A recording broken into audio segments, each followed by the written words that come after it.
Okay, Debbie, I think we're back with you, and you're having a look at return of Victorian-era diseases.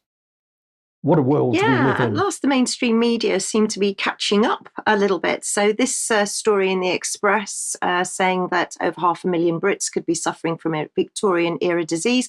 This particular article is referring to gout. I could say so much more about this, however, I won't. But it's not just gout. We've got scabies and rickets as well on the way up. And like I say, maybe they should have read my article that I put up on the UK column over a year ago with Back to the Past, a Re-Emergence of Victorian diseases, where I forecast that this may be happening. I'm just going to give you a couple of NHS stories as well.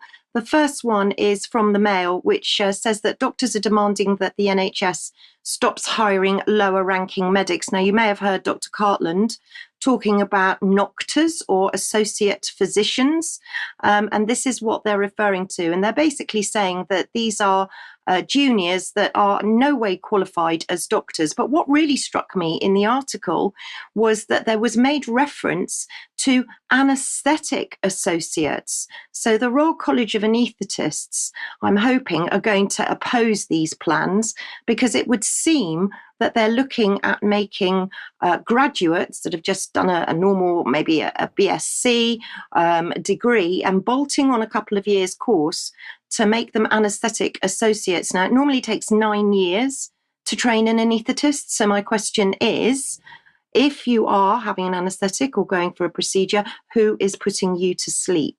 Maybe you might want to ask.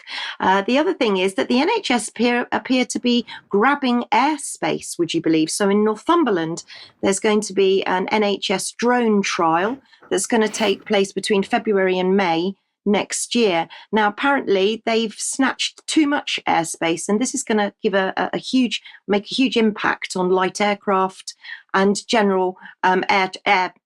Well, it's going to jam up the airwaves, I guess. So they're really protesting about it. But I just wanted to show people where it's going to be happening as well. So yes, there you can see, they say the whole thing is a massive airspace grab. So we've got land grabs going on now, airspace.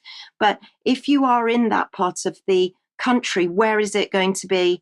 There you go. There's the red zone. So you might want to, if you're up in that area, you might want to do a little bit more research to see if you're going to be underneath the drone flight path. Also, just skipping on to the MHRA, because I can't do too many weeks without focusing on the MHRA board meeting next Tuesday. Can't wait. So I found a YouTube 10 years ago, and I haven't got the YouTube because I thought, well, I'll just do a screenshot of what it is and viewers can go and have a look at it. So this was an introduction to the MHRA Innovation Office. Now, this was 10 years ago, and I've just grabbed a little screenshot there of the transcription where Dr. Ian Hudson, who was the CEO of the MHRA, is talking about nanomedicines. And this is an innovation office to encourage companies to bring all of their new novel medicines our way. However, let's just remind ourselves, Dr. Ian Hudson was made the MHRA's CEO in 2013. He was the CEO prior to June Rain. But also, on his watch at the MHRA, he secured a nice fat wallet with none other than Melinda, Bill and Melinda Gates. They were awarded, the MHRA were awarded over £980,000 for collaboration. So we know that there's been collaboration. This is old news.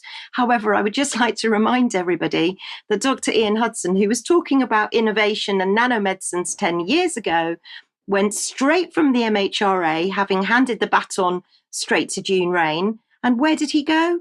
The Bill and Melinda Gates Foundation. So here you can see that Ian Hudson is a senior advisor, integrated development, and yet another revolving door.